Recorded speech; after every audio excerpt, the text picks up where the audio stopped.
4 simin mətbuat katibidir Kamil bəy. Xoş gəlmisiniz. Necəsiz? Sabahınız xeyir, xoş gördük. Çox yaxşı. Mən Əzizə xanımla əslində 4-cü sənaye inqilabı ilə bağlı biraz danışmaq istəyirəm. Son bir neçə ildir də 4-cü sənaye inqilabı ilə bağlı daha çox danışırıq, eşidirik, fikir mübadiləsi aparmağa başlamışıq. Amma mən sizdən bayaqlar soruşanda ki, bəs 4-cü sənaye inqilabı əslində nə vaxt start götürüb? Siz 70-ci illər dediniz. Mən də bayaq Cavidlə efirdə söhbət edirəm. Deyirəm ki, 90-cı illərdə heç biz bu barədə danışmırdıq demək olar. Heç eşitmirdik də. 2000-ci illərdə də sözün açığı belə yadıma gəlmir. Son 5-10 ildir ki, daha aktiv formada dünya və Azərbaycan 4-cü sənaye inqilabını danışır. Nədir 4-cü sənaye inqilabı? 1990-cı illərdən artıq rəqəmsal əsr yaranıbdır. Bir sözlə, birinci sənaye inqilabı buxarın kəşfi ilə istehsalatda tərəqqiyə, ikinci sənaye inqilabı elektrikin kəşfi ilə istehsalatda məhsuldarlığa, üçüncü sənaye inqilabı isə internetin kəşfi ilə bir çox sektorların daha çevik transformasiyasına səbəb olub. Xüsusilə 4-cü sənaye inqilabı termini Klaus Schwab, yəni Dünya İqtisadi Forumunun, bugün biz Davos Forumu kimi tanıdığımız Dünya İqtisadi Forumunun təsisçisi olan Klaus Schwab'ın 2016-cı ildə çap etdiyi ilk kitabında bəhs olunur və bundan sonra həmin bu termin daha geniş istifadə olunmağa başlayıb. Ancaq son dövrlərdə qeyd etdiyiniz kimi süni intellekt hype-ının yaranması bu inqilab barədə danışmağa daha çox əsas verir. Bizdə bu proseslər necə gedir? Mən bilməm Əzizə xanım, siz yoxsa Kamil bəy bu suala cavab verəcək. Bizdə bu hazırlıq mı deyim, amma hazırlığa çoxdan başlanılıb. Ümumiyyətlə hazırda proses gedir. Necədir bu proses? Demək belədir ki, 2021-ci ildə cənab prezidentin fərmanı çıxdı bu barədə və Dünya İqtisadi Forumu ilə bir niyyət protokolu imzalandı və 4-cü sənaye inqilabının təhlil və koordinasiya mərkəzi yarandı, hansı ki İqtisadiyyat Nazirliyi tabeliyində fəaliyyət göstərir. Biz buna qısaca 4SIM deyirik. 4SIM dünyada 22 bu cür mərkəzdən biridir və onun məqsədi, strateji məqsədləri 4-cü sənaye inqilabı üzrə Azərbaycanın mövqeyinin gücləndirilməsi, aparıcı ölkələr arasında yer almasının təminatı, xüsusilə rəqəmsal iqtisadiyyat, yəni bu dəqiqə texnologiyalar dəyişir və buna görə iqtisadiyyatlar, siyasətlər də dəyişir. Xüsusilə rəqəmsal iqtisadiyyat sahəsində çağırışların, təşəbbüslərin, layihələrin təhlili və koordinasiyasını həyata keçirir. Eləcə də Dünya İqtisadi Forumu və bu sahədə 4-cü sənaye inqilabı texnologiyaları sahəsində fəaliyyət göstərən və qabaqcıl mövqedə qərarlaşmış beynəlxalq tərəflərlə əlaqələndirməni, xüsusilə yerli ehtiyaclara uyğun əlaqələndirməni həyata keçirir və dövlət, özəl və elmi dairələr arasında koordinasiyanı həyata keçirir və bir sözlə sənaye 4.0 transformasiyasını həyata keçirir.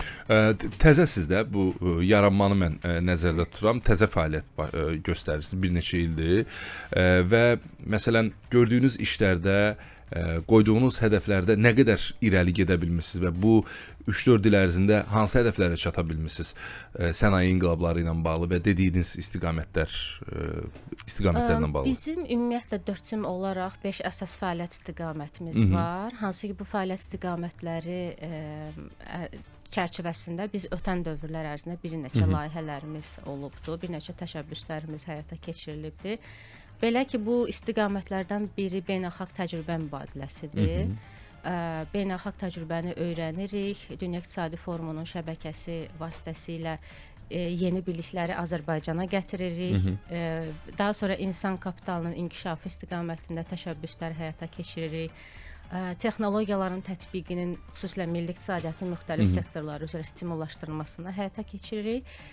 Sahəvi strategiyalar hazırlayırıq. Ötən dövr ərzində biz rəqəmsal iqtisadiyyatın inkişafı üzrə strategiya hazırlanıbdır. 2025-30-cu illəri əhatə edir və bu strategiya bir növ 2022-26 sosial-iqtisadi inkişaf strategiyasının tərkib hissəsi olaraq hazırlanıb və bu il rəqəmsal inkişaf konsepsiyası da artıq təsdiqləndi və həmin bu strategiya və konsepsiya arasında bir növ sinxron vəziyyətdə Azərbaycanın növbəti 5 ili üçün 52 təşəbbüsün həyata keçirilməsi nəzərdə tutulur.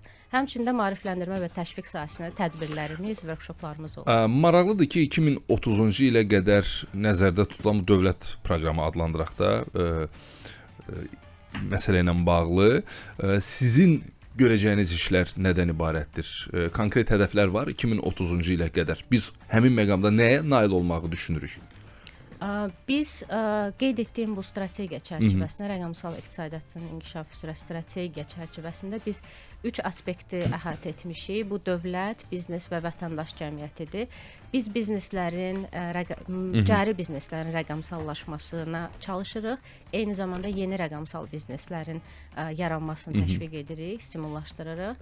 Həmçinin dövlət aspekti sahəsində data əsaslı qərar vermə, yəni prediktiv təhlillərin aparılması sahəsində təşəbbüslərimiz olacaq. Eyni zamanda insan kapitalının da inkişafı üçün və məşğulluğun dəstəklənməsi üçün yeni rəqəmsal bilik və bacarıqların artırılması istiqamətində də bir sıra beynəlxalq tərəflərlə artıq biz fəaliyyətə başlamışıq.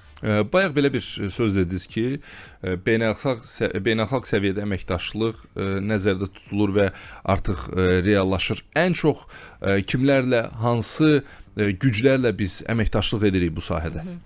4SIM-in hazırda 30-dan çox beynəlxalq tərəfdaşı var, 100-dən çox yerli tərəfdaşımız var və biz Dünya İqtisadi Forumu, BMT-nin sənaye təşkilatı, daha sonra Google, Coursera şirkəti, TikTok, McKinsey şirkəti, Siemens, Max Texnologiya Mərkəzi, hansı ki, Türkiyədə fəaliyyət göstərir, Binance, Inseed və Apple kimi şirkətlərlə artıq fəaliyyətə başlamışıq.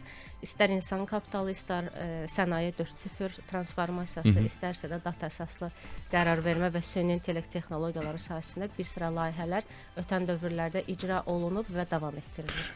Xüsusən də insan kapitalı ilə bağlı məsələ çox vacibdir, ciddidir. Mən Kamil bəylə həm də insan kapitalının inkişafı istiqamətində bir neçə suala cavab istəyəcəm. Çünki bu ənənəvi indiyə qədər olan ixtisaslarla, peşələrlə 4-cü sənaye inqilabında çox da uğur qazana bilməzsən. Burada mütləqdir ki, yeni kadrlar olmalıdır, yeni peşə sahələri yaradılmalıdır və dünyada bu prosesin getdiyini görürük. Hərdən də özümüzü qınayırıq ki, bəzi sahələr üzrə.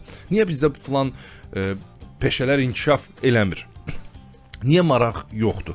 Niyə maraq yoxdur? Və eyni sualı mən sizə ünvanlamaq istəyirəm və həmin o peşələrin, kadrların inkişafı ilə bağlı biz hansı addımlar atırıq?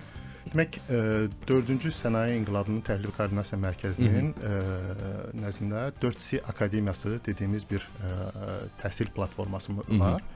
Və 4C Akademiyası adından da yürütmü 4-cü Sənaye İnqilabı Akademiyasıdır və özündə bu istiqamətdə maarifləndirmə və tədris, təhsil layihələrini birləşdirir.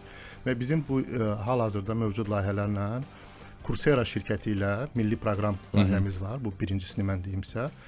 Bu bizim vətəndaşlara Coursera platformasından ödənişsiz lisenziya əldə edərək oradakı kurslara çıxış təmin edir. Hal-hazırda biz bu il milli proqram adlandırırıq onu, 10 minlərlə vətəndaşı əhatə edəcək. Artıq birinci qrup, biz kohort deyirik bəzən, təxminən 7500 insan hazırda bundan istifadə edir və may ayında növbəti 7500 insan qatılacaq. Və burada Coursera platformasında təxminən 300-ə yaxın tanınmış universitetlərdir. Məsələn, Oxforddur, Stanforddur, Yale'dir, Duke'dur, London Universitetidir. 300-ə yaxın belə universitet var, tanınmış universitet. O cümlədən bir 50-yə yaxın da aparıcı texnologiya şirkətidir. Adlar çəkə bilirsə, məsələn, Google'dur, Meta'dır, Microsoft'dur, IBM-dir, bu tipli şirkətlərin kurslarıdır. Nəyə görə bu texnologiya şirkətlərini və aparıcı universitetlərin kursları maraqlıdır? Çünki bunlar çevik öyrənmə təklif edir. Qısa müddətdə konkret bilikləri əldə etmək və daha belə deyək, çeviklik olduğu üçün insanlar bura müraciət edirlər. Təxminən 150 milyondan çox istifadəçisi var Coursera platformasının dünya üzrə.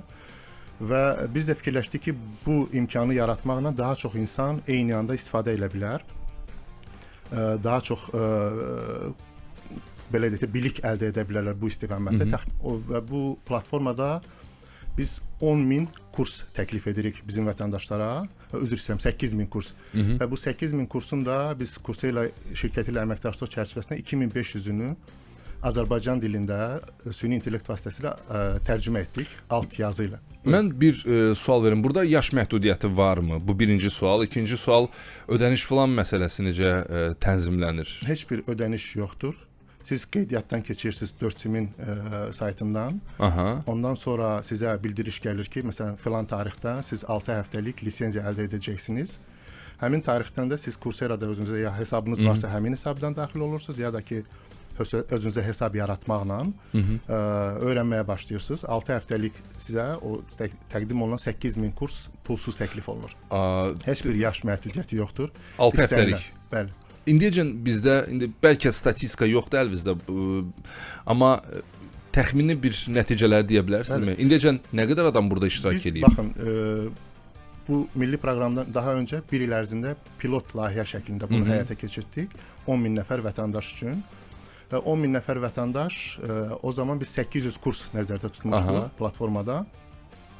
32.000 saatdan çox belə deyək, kurs dinlənildi bu 1 il ərzində. Və 4.300 sertifikat, beynəlxalq sertifikat bizim istifadəçilər tərəfindən əldə olundu. Bu Coursera-nın özünün belə deyək də beynəlxalq qlobal layihələr içərisində ən yaxşı nəticədir. Çünki adətən onlarda bu müvəffəqiyyət göstəricisi 4%-ə qədər olur, amma bizdən milli proqramda bu daha yüksək oldu. Və bunun da nəticəsində biz ötən ilin sentyabr ayında Coursera şirkətinin üstün nailiyyət mükafatına layiq görüldük. 170 layihə arasında təxminən 40-dan çox ölkədən təqdim olmuş layihələridir. Mən indi baxıram sizin saytınıza, görürəm ki, orada bir xeyli tərəfdaş var. Coursera-dan başqa BP-nin adını görə bilirəm burada, Sokarın da adını görə bilirəm burada. Bu layihənin dəstək verən şirkətlərimiz var. Burada BP-dir, Sokardır, Paşa Holdingdir və Jokap şirkətidir. Bu 4 tərəfdaş bu layihənin belə deyək də korporativ sosial məsuliyyət çərçivəsində maliyyələşdirən tərəflərdir, bizim tərəfdaşlardır. Kifayət qədər imkan var ya, əslində yeni ixtisaslar üçün, yeni peşələr üçün. Bizim bəzi şeylərdə xəbərimiz yoxdur, elə oturub deyirik ki, iş tapa bilmirəm məsələn. Amma bunun yaranmasının əsas səbəbi də bu sürətlə dəyişən, belə deyək də rəqəmsal dünyamızda indi insanların bu dəyişikliklərə hazır olmasıdır. Əmək bazarında öz iş yerini sabahları hər hansı bir biliklərin olmaması səbəbindən itirməsi təhlükəsi ilə rastlaşmasın deyə, qarşılaşmasın deyə bu layihələr həyata keçirilir ki, insanlar daha qısa müddətdə bu cür bilikləri əldə edə bilsinlər və istifadə edə bilsinlər. Baxın, məni çox maraqlandırdı. Əminəm ki, bir çox dinləyicilər də bu istiqaməti maraqlandırdı. Ona görə davam eləyək deyə düşünürəm. Məsələn, həmin kurslarda iştirak edib sertifikatını alan insanlar, siz onlardan qarşı-qarşıya söhbət eləmişsiniz yəqin ki. Onlar harda işləməyə başlayıblar? Yeni nələri kəşf ediblər özlərində? Demək, ümumi statistika biz yəqin ki, layihə bitəndə əldə edəcəyik. Amma bugünə, məsələn, pilot layihədən əldə etdiyimiz o belə də geri dönüşləri biz təhlil edəndə insanlar mövcud iş yerlərində hər hansı bir karyera irəliləməsindən ayrıla bilirlər. Hər hansı bir biliklər... Bizdə belə bir söz var, qabağa getmək məsələsi. Qabağa getmək, bəli. Hər hansı bir işə müraciət edəndə təcrübə və yaxud da ki, əlavə biliklərin, diplomdan əlavə biliklərin olunması tələb olunursa, baxın, platformadakı 300 tanınmış universitetin hər hansı bir sertifikatını siz əldə etsəniz, əlbəttə ki, bu böyük bir üstünlükdür. Ondan başqa biz bu il Coursera platformasında Hiring Solutions deyilən bir həll var. Şirkətlərlə o istifadəçiləri əlaqələndirir. Məsələn, bir şirkət baxa bilər ki, HR-ı bu insan, məsələn, tutaq ki, süni intellekt sahəsində mənə kurs bitirən insanlar lazımdır və o çıxış əldə edə bilər, onları işə dəvət edə bilər, onlara iş təklif edə bilər və bu da mümkündür. Üstünlüklər var. Əzizə xanım, mən özəl və dövlət şirkətləri ilə əməkdaşlığınızdan da istəyərdim biraz danışaq. Düzdür, bir neçə məqama toxunduq, amma geniş formada məncə danışmağa ehtiyac var. Çünki statistika göstərir ki, hazırda bizi dinləyən dinləyicilər arasında kiçik və orta sahibkarlıq subyektlərinin nümayəndələri də kifayət qədər çoxdur. Bəlkə prosesdən xəbərsizlər deyə məlumatlandıraq. Bu əməkdaşlıq necə tərtib olunur? Bu əməkdaşlıqdan şirkətlər nə qazanırlar? Xarici şirkətlərlə təcrübə mübadiləsi olurmu? Ümumiyyətlə proseslər necə tənzimlənir? Bəli, doğru vurğuladınız ki, 4SIM bu istiqamətdə dəstək olur. Dəstək dedikdə biz nəyi nəzərdə tuturuq? Ötən dövrlər ərzində Sinqapur İqtisadi Bürosu tərəfindən bir metodologiya hazırlanıb. Hansı ki, bu metodologiya 850-dən çox beynəlxalq sənaye şirkətində tətbiq olunub. Və bu metodologiyanı ərsəyə gətirən tərəflər Dünya İqtisadi Forumudur, Siemens'dir, SAP-dir və s. Və biz bu metodologiyanı Dünya İqtisadi Forumunun bir şəbəkəsinin üzvü olaraq Azərbaycanda da tətbiq etməyə başladıq və ötən dövr ərzində 3 şirkətdə bu artıq tətbiq olunub. Bu metodologiya nədir? Biz müəssisələrin, təşkilatların, bizneslərin 3 parametr üzrə diaqnostikasını aparırıq. Bunlar hansılardır? Biznes prosesi, texnoloji dayanıqlılıq və institusional parametrlərdir və cari vəziyyətini 16 istiqamət üzrə diaqnostika edirik. Daha sonra isə onlar üçün 2, 3 və yaxud şirkətin ehtiyacına uyğun 5 il üzrə rəqəmsal yol xəritəsi hazırlanır və bu yol xəritəsini həmin şirkətlər artıq tətbiq etməyə başlayırlar, öz proseslərini avtomatlaşdırırlar. Eyni zamanda ötən dövr ərzində bu demək diaqnostika alətinin biz artıq yerli bir nümunəsini yaratmışıq. Hansı ki, sənaye rəqəmsal iqtisadiyyatda transformasiya dəstək, digər adı ilə Sənaye 4.0 hazırlıq proqramı adlanır və ötən dövr ərzində, xüsusilə 2024-cü ildə pilot olaraq bu proqramı icra etməyə başladıq 3 şirkətdə və çox uğurlu alındı. Hətta bir şirkət qeyd etdi ki, mən 1 illik yox, 5 illik transformasiya yol xəritəsi istəyirəm. Və bu proqram çərçivəsində 2030-cu ilə qədər 650-dən çox şirkətin həmin bu proqramdan keçməsi nəzərdə tutulur. Demək, necə baş verəcək? İlk öncə kiçik, orta və ya biznes, ölçüsündən asılı olmayaraq bizneslər müraciət edəcək bu proqrama. Bu proqram vasitəsilə əgər onların kriteriyaları uyğun gəlirsə, onlar seçiləcək və onların diaqnostikası aparılacaq. Fərqli istiqamətlər üzrə, bu insan resursları üzrə ola bilər, rəqəmsal hazırlıq ola bilər, dayanıqlı inkişaf məqsədləri ola bilər və s. Diaqnostika aparıldıqdan sonra onların necə deyək, boşluqlarına və yaxud çağırışlarına uyğun rəqəmsal yol xəritələri hazırlanacaq və bu rəqəmsal yol xəritələrini onlar icra etmək üçün artıq müraciət edəcəklər İqtisadiyyat Nazirliyinə və belə deyək, güzəştli kreditlər və yaxud qrantlar vasitəsilə onlara müəyyən bir məbləğ ayrılacaq ki, dəstək məqsədi ilə məbləğlər ayrılacaq ki, onlar həmin bu transformasiya yol xəritəsini icra etsinlər və beləliklə müəyyən dövrdən sonra elə ki, bu şirkətlər həmin bu yol xəritəsini icra etməyə başlayırlar, onların həm əməliyyat xərclərində müəyyən qənaətlər baş tutacaq, eyni zamanda dayanıqlılıq prinsiplərinə uyğun olaraq biz paralel olaraq eyni rəqəmsal, yaşıl rəqəmsal transformasiya yol xəritələri də icra etməyə başlayır. Bilirsiniz, ötən il COP29 tədbiri baş tutdu və Azərbaycan bu tədbir çərçivəsində dekarbonizasiya ilə bağlı böyük təşəbbüslər üzərinə götürdü və bu təşəbbüslərə dəstək olaraq biz həmin bu proqramı da kiçik və orta bizneslərə təqdim edəcəyik. Dinləyicilərdən suallar var. Kamil bəy, yazırlar. Mən indi bəzilərini ümumiləşdirəcəm. Bayaq biz kurslardan, tərəfdaşlığınızdan danışdıq. Yazırlar ki, bu kursların tələbləri nədir? Hansı məhdudiyyətlər var və yaş məhdudiyyətini artıq danışdıq. Yoxdur yaş məhdudiyyəti. Hansı ixtisaslar qoşula bilər bu kurslara? Məsələn, mən belə daha sadələşdirim bunu. Bir taksi sürücüsü, məsələn deyirəm. Bu prosesdə iştirak edə bilərmi? İstənilən Azərbaycan vətəndaşı iş yerindən və yaşından, belə də sosial statusundan asılı olmayaraq bu kurslarda iştirak edə bilər. Bayaq dediyimiz kimi bizim 4sim.gov.az saytından keçid qeydiyyat linki var. Orada qeydiyyatdan keçməklə ondan sonra bildiriş gəlir vətəndaşa və həmin bildirişdə də göstərilir ki, hansı tarixdən onun lisenziyası, 6 həftəlik lisenziyası aktivləşəcək. Və bu müddət gəlib çatanda isə Coursera platformasına vətəndaş daxil olub, belə bir orada üstünlük də var. Coursera Coach deyilən bir trener var Coursera platformasında, süni intellekt əsaslı. Siz ona öz istəyinizi bildirə bilərsiniz. Məsələn, mən tutaq ki, nəqliyyat sahəsinə və yaxud da ki, mən süni intellekt sahəsinə, nə bilim, kənd təsərrüfatı sahəsinə aid bu bilikləri əldə etmək istəyirəm. Konkret hədəfinizi deyirsiniz ki, və o zaman o süni intellekt əsaslı Coursera Coach sizə təklif edə bilər ki, baxın, sizin üçün bu kursları öyrənmək daha məqsədə uyğundur və siz artıq onunla 6 həftəlik müddət üçün bir proqram özünüzə müəyyən edəcəksiniz və o istədiyiniz kursları götürüb öyrənməyə başlayacaqsınız. Orada demək proses belədir ki, bəzi kursların sonunda kiçik bir quizlər, testlər olur. Siz onları verirsiniz. Bəzən də biraz mürəkkəb tapşırıqlar ola bilər. ki, o tapşırıqlar digər istifadəçilər tərəfindən qiymətləndirilir və ondan sonra isə siz sertifikatınızı əldə edirsiniz. Sertifikatınızı da əldə etdikdən sonra, lisenziyanızın müddəti bitdikdən sonra belə o sertifikat belə deyək də ömürlük etibarlı sayılır. Mən orada istifadə olunan dildən danışmaq istəyirəm. Təbii ki, ağlımıza ingilis dili gəlir, amma bu məhdudiyyətlər varmı? Məsələn, indi ola bilər kimsə xarici dil mövzusunda bir balaca çətinlik yaşasın, yalnız bildiyi dil Azərbaycan dili olsun.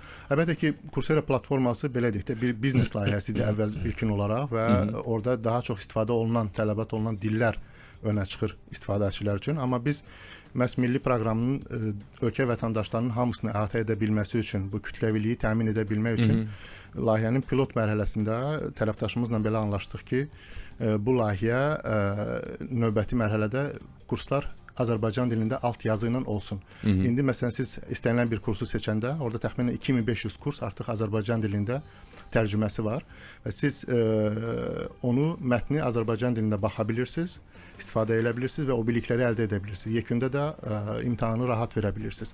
Məhz bu cəhətdən biz bu prosesi bu il həyata keçirmişik.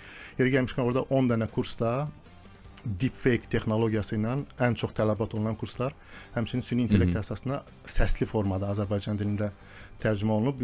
Bu Coursera'nın özünün belə deyək də tarixində ilk dəfədir belə bir şey onlar tətbiq edirlər və ola bilsin ki, bizdən sonra digər dillərdə də bunu tətbiq etsinlər. Amma Azərbaycan dilində ilk dəfədir ki, məsələn, Coursera platformasında 10 dənə ən çox tələbat olunan, ölkəmizdə tələbat olunan kurs səsli formada deepfake ilə dublyaj olunub.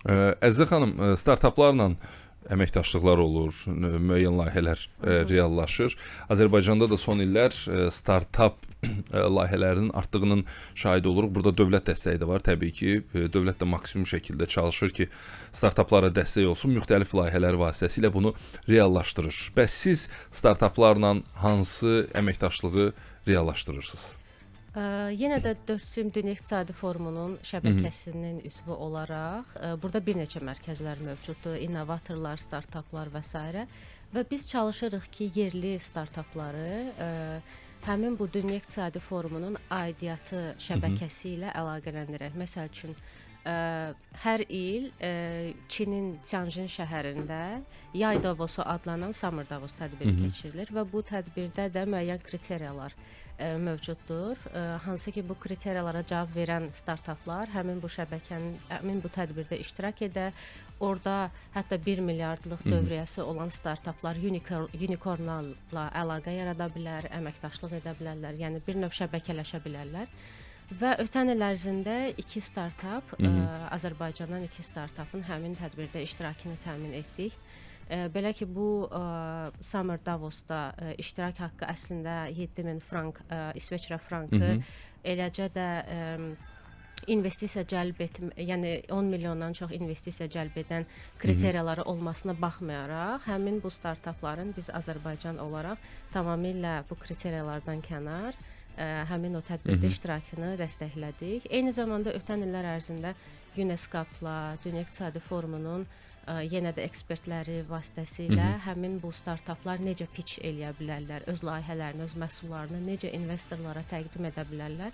Bu sahədə də biz workshoplar, təlimlər keçmişik və ötən dövrlər ərzində artıq İqtisadiyyat Nazirliyi olaraq biz 2 ildir ki, Bakı İnvestisiya Günü adlanan Baku ID tədbiri və Emerge Innovation Summit əsas tərəfdaşı olaraq çıxış edirik və bu tədbirlər olduqca böyük iştirakçı cəlb edə bilir. Burada həm investorlar olur, həm startaplar, həm dövlət, özəl sektorundan nümayəndələr və beynəlxalq ekspertlər. Ötən il ərzində demək olar ki, hər iki tədbirdə 3500-dən çox iştirakçı olub və İqtisadiyyat Nazirliyi olaraq biz də 4SIM-də burada iştirak edir, beynəlxalq ekspertləri cəlb edir, Dünya İqtisadi Forumundan və Siemens-dən, məsəl üçün Boşdan və s.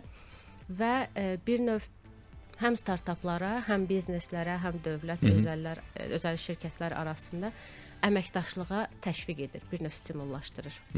Nəticəsi necədir? Maraqla qarşılanır və nəticə verir? Olduqca maraqla qarşılanır. Xüsusən də özəl sektorda. Bəli, olduqca maraqla qarşılanır. Hətta biz orada 4SIM olaraq stendimizlə də təmsil olunuruq və bu stend demək olar ki, 2-3 gün ərzində dayanmadan, yəni iştirakçı axını olur, hər kəs maraqlı. Ziyarət edilir. Bəli, maraqlı olur. gəlirlər stendimizə, tanış olurlar layihələrimizlə, Coursera layihəsində iştirak üçün viktorinadan keçirlər. Bu il də olacaq yəqin ki. Yəni olduqca çox maraqlıdır. Kamil bəy, baxın, bu neçə ildir də Azərbaycanda fəaliyyət göstərir sizin olduğunuz qurum deyək, belə adlandıraq. Amma məsələ ondan ibarətdir ki, daha deyiləsi nə var? Bölüşüləsi nə var? Ola bilər mən o incə məqamlara toxunmadım. Biz unutdum. 4C Akademiyası çərçivəsində Coursera milli ilə icra olunan milli proqramından danışdıq. Unutdum qeyd etmək ki, bizim tərəfdaşlardan biri burada Təhsil İnkişafı Fondudur, Elm və Təhsil Nazirliyi tabeliyində. Başqa iki böyük layihə var 4C Akademiyası tərəfindən icra olunan. Bunlardan biri, daha doğrusu 2 yox, 3 layihə də var bu istiqamətdə. Biri Apple şirkəti ilə Apple səlahiyyətli təlim mərkəzidir. Biz bu yaxınlarda yerli universitetlərdən birində bu mərkəzlərdən birincisini bu il açacağıq. Ola bilsin növbəti illərdə daha bir neçəsi olsun. Və burada artıq Apple məhsulları üzrə təlimçilərin hazırlanmasıdır. Məsələn, mobil tətbiqlərin, iOS əməliyyat sistemində, o cümlədən digər Apple məhsulları üzrə təlimçilərin, yerli kadrların hazırlanması nəzərdə tutulur. İkinci bir 4-cü sənaye inqilabı sahəsində layihəmiz bizim Binance şirkətinin Binance Akademiyası ilə icra olunur. Orada demək kripto, valyutalar və blockchain sahəsində yerli mütəxəssislərin hazırlanması istiqamətində layihədir. Yer gəlmişkən bu ayın sonunda bizim 3 günlük təlim sessiyamız olacaq və hazırda saytımızda bununla bağlı elan var. İstifadəçilər müraciət edə bilərlər. Və bir də GIS, Coğrafi İnformasiya Sistemləri sahəsində dünyanın aparıcı şirkəti olan Amerikanın Esri şirkəti ilə tələbələr üçün ArcGIS layihəsi var və bu da məkan məlumatları sahəsində mütəxəssislərin hazırlanması üçün böyük bir layihədir biz icra edirik. Hal-hazırda 3 universitetə lisenziyalar təqdim olunub və oradan tələbələr üçün bu təlimlər keçirilir. Bu il həmin layihənin də bitməsini biz gözləyirik. Ümid edirik ki, orada da çox yaxşı mütəxəssislər yetişdiriləcək.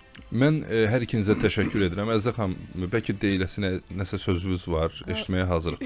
Bir məqamı da diqqətə çatdırım ki, biz bu il inşallah yaxın bir müddətdə Sənaye 4.0 mərkəzinin açılışını edəcəyik və bu mərkəzin yaradılmasında məqsəd nədir? Əslində texnoloji mərkəzləri, inkubasiya mərkəzləri çoxdur. Sadəcə bu mərkəzin özəlliyi ondan ibarətdir ki, bura bir növ beynəlxalq tərəfdaşların və yerli tərəfdaşların bir araya gəldiyi bir mərkəz olacaq, bir şəbəkə olacaq və burada bir neçə zonalar nəzərdə tutulub. Məsəl üçün texnoloji zonalar, qabaqcıl texnologiyalarla təmin edilmiş istehsal xəttinin qurulması nəzərdə tutulur. Amma bu istehsal xətti hər hansı bir məhsulun yekunda istehsalını hədəfləməyibdir. Bu istehsal xəttinin məqsədi ondan ibarətdir ki, kiçik orta bizneslər, eləcə də startaplar bu mərkəzə gəldikdə, daxil olduqda həmin bu müasir istehsal xəttini görüb oradan ilhamlansınlar və görsünlər ki, necə kollaborativ botlar, məsəl üçün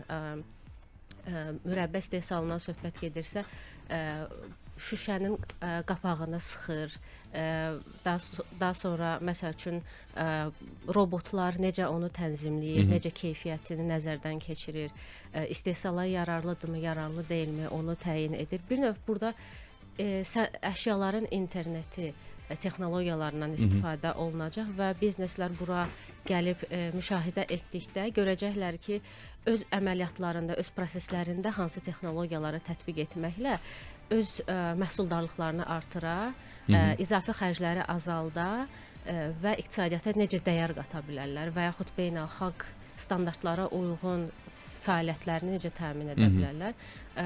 Ümid edirik bu mərkəzin açılışı ilə kiçik orta bizneslərə və startaplara da biz gözlənilən dəstəyi verə biləcəyik. Burada həmçinin startap zonada olacaq bu arada. Nə vaxt nəzərdə tutulub təxminən? İlin son rübünə doğru. İlin son rübünə doğru nəzərdə tutulub. Yəqin ki, bu barədə bizim sosial şəbəkə hesablarımızda da mütəmadi olaraq danışılır bu haqda. Artıq tizerlər verilir. Ancaq ətraflı məlumat da paylaşılacaq. Biz də mütləq dəvət edəcəyik. Siz ümidvaram. Biz də radio olaraq orada iştirak etmək istəyirik. Çox sağ olun.